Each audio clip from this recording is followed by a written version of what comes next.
Thank you very much, Muzi, for joining us. What is the latest state of play when it comes to Sasria satisfying the claims made as a result of the July riot? What percentage of the claims have you been able to honour, and what is that in monetary terms?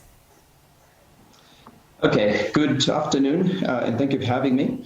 The claims that we've paid up to today, we've paid 24.5 billion rands in total.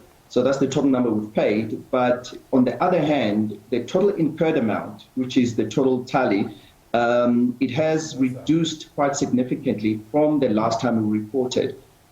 So this is due to all the adjustments and the estimates of the claims. As we're getting closer to finalizing all the claims, the estimate is reduced from 37, as you would have just rightfully mentioned just now.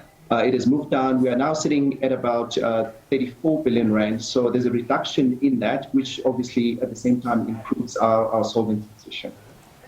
So as a ratio, I would say 73% of all the claims have been paid. Right. So as things stand now, what is Sasria's financial situation, and what does this mean in terms of you being able to fulfill your mandate? Obviously, as you say, you've paid up to 73% of the claims. What about the balance? Okay, the balance is obviously still sitting in our balance sheet. So the information that I need to clarify from the statement mentioned earlier is that Sasria's assets are actually obviously more than our liabilities at this point. So we are solvent, not only in terms of accounting, but even in terms of the solvency capital requirements by the regulator. So we do have an additional buffer in respect of additional funds that are sitting as reserves. So we are actually in a position where we can say now that we are within almost our risk appetite in terms of capital requirement. Okay. So we are sorted in terms of that. Right. So I understand that your assets are lekker, if we can say that, but your liquidity, not so much. What are you hearing from National Treasury? Are they willing to give you the support that you need? We know that the fiscus is really quite constrained, given that there are so many pressing issues that it needs to attend to. Are they going to be assisting you? And if they're not able to, what does that mean?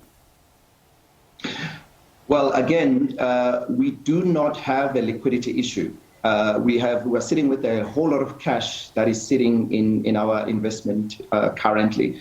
So the claims that we are paying and that we still have to pay, the difference between the 73%, it's all the claims that we actually can pay. So we do have an ability to pay. So in terms of liquidity, we are fine.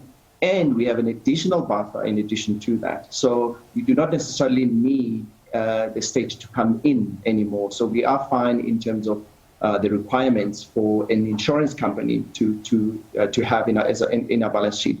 I think maybe the question would be more like, what would happen should we have maybe another event? Are we able to even continue paying claims? And the answer to that is that yes, the amount of cash that we do have, the pricing that we've applied, as well as the scenario planning that we are putting together now, it should put us in a position where we are able to pay claims as they come through. So just for clarity, Muzi, you're not having conversations with National Treasury because you can pay whatever claims are coming through the door yourself?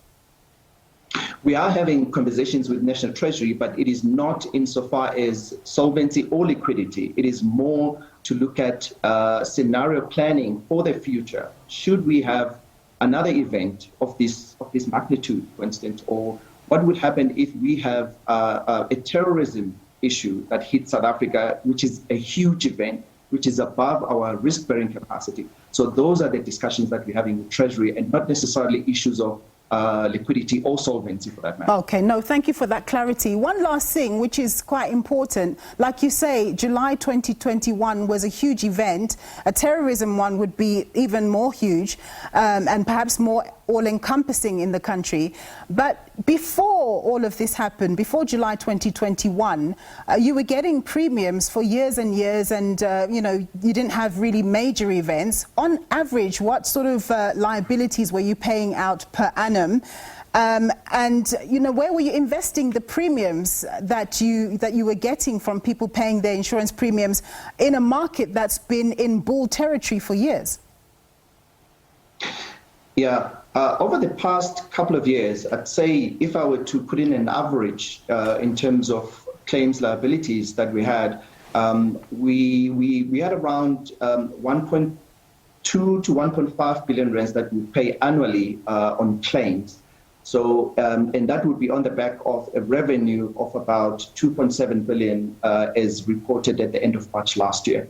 So it meant that we did pay quite a significant number of claims, but obviously our loss ratio was always below the total amount of premium that we're receiving. So we were still able to continue to trade and still have some returned earnings that are put back into our investment portfolio.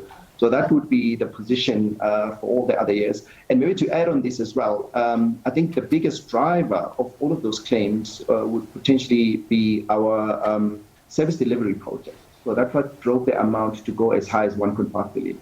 All right, Muzi, thank you very much for educating us on what's happening at Sasria, and all the very best. That was Muzi Dladla. He's the Executive Manager for Stakeholder Management at Sasria.